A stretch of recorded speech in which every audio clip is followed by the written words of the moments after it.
Time now for the French newspapers here on France 24. Elena's with us here on set, and you're talking about the rise of Jean-Luc Mélenchon. Yes, the left-wing firebrand is on nearly all the front pages this morning, and as Libération puts it, he's starting to put pressure on the rest of the left, or indeed make the Socialist Party panic, they say in their editorial. Now, he, of course, was fifth in the presidential election about a month ago. He's now third. He keeps rising and rising. They say that the economic crisis and widespread anger about things like bankers' bonuses means that he's managed to reawake the sleeping radical that's found in the conscience of every self-respecting lefty.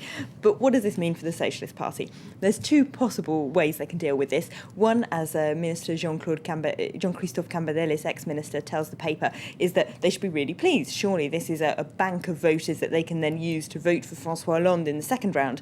Jean-Luc Mélenchon is winning a lot of people who might not otherwise vote, certainly not for a left-wing candidate.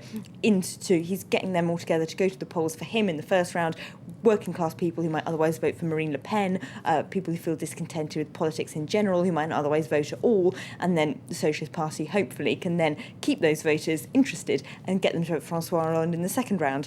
The alternative, of course, as told by another Socialist ex-minister, Laurent Fabius, to the paper, is that the Socialist Party should be directly attacking him. He's directly attacking them. He started off mostly attacking Marine Le Pen in this presidential campaign, but he has started to have some harsh words for François Hollande as well. So Fabius says this could be very worrying indeed for the Socialist Party, because the more of their votes that Mélenchon takes away, the weaker Hollande will start to look. Yeah, it's going to be fascinating to see which one turns out to be the truth, isn't it? Far left paper, L'Humanité, though, they must be celebrating about this, are they? Oh, absolutely. They, of course, back into the hilt. They're a communist paper. And on their front page today, we've got a huge rally that he had on Tuesday night in Lille. 23,000 people, according to that front page. The headline says, "The people in the north accelerate the movement." And their editorial is one of the most poetic I've read in a long time. It says, "We had an intuition. Now here is the proof. We can finally believe in political ambition and ideals again.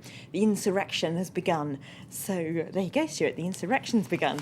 Le Figaro, the right-wing paper, is also celebrating Mélenchon's rise, but for very different reasons.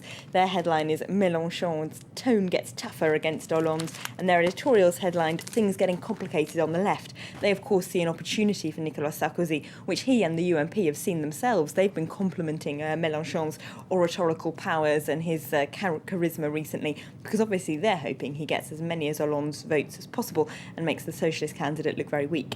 Getting very dramatic, isn't it? You mentioned, of course, that he's stealing votes from Marine Le Pen.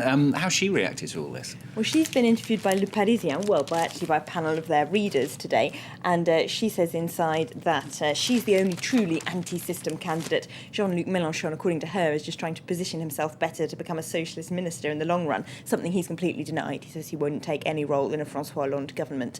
But apart from that, in her interview, she tells Le Parisien's readers that anti-Semitism no longer exists in France, apart from among a hardcore group of Islamists, of course. She's trying to do her best to make the Toulouse shootings look as if they play into the thesis of what she's been saying all along.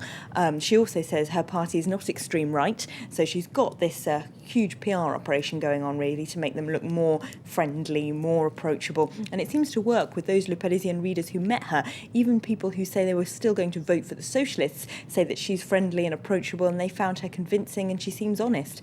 So she's certainly good at this PR stuff, Marine Le Pen.